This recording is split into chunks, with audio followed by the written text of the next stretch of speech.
arvan seda, mul oli ka tuliselt hea meel, et üle mitme aasta Eesti üldse pääses finaali ja minu rõõm oli väga suur ja nii palju kui mina Elinat tean, siis ta on nii võimas artist, ta on nii soe, ta on nii atraktiivne ja peale kõige muu, mis on esimene, ta on erakordselt suurepärane laulja ja võimalus on, see on selge, et ennustada võib nii ja naapidi.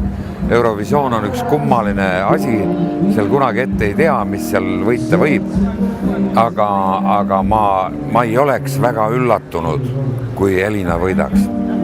Ma võtaks seda kui täiesti loomulikku seaduspärasust, nii peab olema, järelikult on. Nii et mina hoian küll oma pöidlad pihus. Kõigepealt see, et kui ma võiks selle teema peal ju pikalt filosofeerida, Euroopa ajaloost rääkida, aga minu meelest on tähtis see, et meil on võib-olla mõne väikse erandiga on ikkagi Euroopas püsinud rahu. Meie põlvkond ei ole ja nooremad ei ole sõda näinud. See, et see Euroopa tunneks ennast ühtsena, see on selge, iga rahvas on erinev. Me tahame vaielda, me tahame arutada, me tahame omamoodi asju teha. See on kõik väga tore. Aga kui me suudame selle asja koos hoida rahumeelselt, siis see ongi tähtis ja seda Euroopa päeva peab tähistama. Et me tunneksime, et me oleme üks osa Euroopast, meil on Euroopas hea olla ja ma loodan, et eurooplastel ja muudel inimestel on ka Eestis hea olla, et nad tunnevad seda empaatiat, sõprust, südamlikkust ja sellepärast on see päev väga-väga tähtis. Minu meelest euroopalikud väärtused, neid võiks ju hakata, ma ei tea millest pihta, piiblist siin üles lugema. Aga ma arvan seda, et inimene peaks mõistuse tasemel aru saama, et kõiki asju on võimalik lahendada rahumeelselt.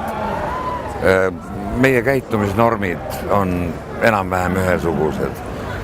Me ei pea iga asja pärast minema kaklema. Et see kultuuriruum, kus me oleme kasvanud, sündinud ja kus me elame, et see püsiks selline, nagu ta on olnud.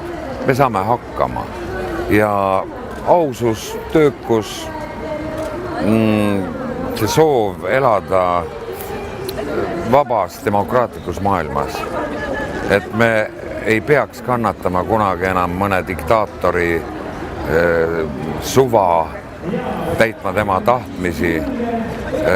Maailm läheb mingil momendil, nagu me näeme ajaloost ja ka tänapäevast, läheb lihtsalt, ma ei tea, hulluks või. Tekivad sõjad, mida ei pruugiks ju ammu enam olla. Aga ma arvan, et see euroopalik üldine väärtussüsteem on loonud selle, et me elamegi rahus praegu.